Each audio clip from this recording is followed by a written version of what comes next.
ہماری شریعت نے مرنے کے بعد بھی کسی کی تعریف میں مبالغے کو برداشت نہیں کیا، حالانکہ مرنے والے کا اب کیا دنیا میں بیچارے کا لینا دینا، پھر بھی کہا اس کی بھی تعریف کرو تو اعتدال سے، جو چیز اس میں نہیں ہے وہ بیان مت کرو۔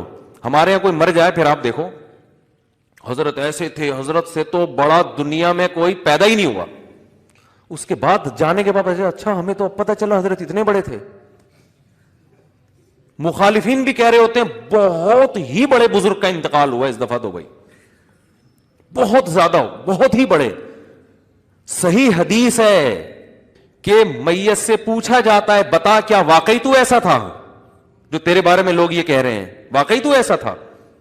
تو بھائی نہ تعریفوں میں مبالغہ کرو اور نہ کسی کی، بولتے کیوں نہیں، برائی میں۔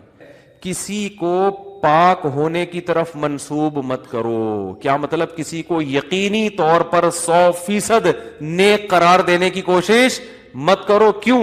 ہوا اعلم بمن اتقى، اللہ خوب جانتا ہے کون متقی اور کون پرہیزگار ہے، یہ اللہ کو پتا ہے، یقینی طور پر تمہیں پتا نہیں ہے۔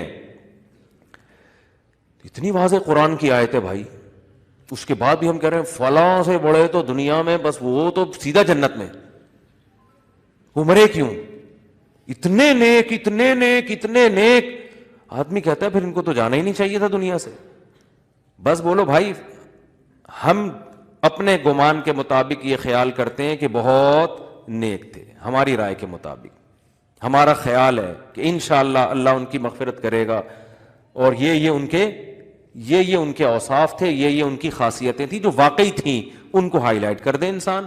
یہ ٹھیک ہے، یہ تو صحابہ سے بھی، تابعین سے بھی ثابت، اسلاف سے بھی ثابت، اور قرآن نے اس سے منع نہیں کیا۔ لیکن یقینی طور پر کسی کی تعریف میں بہت زیادہ مبالغہ کرنا، یہ پھر اللہ پہ گویا ایک طرح سے اللہ اس کو اپنے اوپر الزام سمجھ رہے ہیں کہ مجھے نہیں پتا، تجھے مجھ سے بھی زیادہ پتا ہے، یہ گویا یہ انداز ہو گیا۔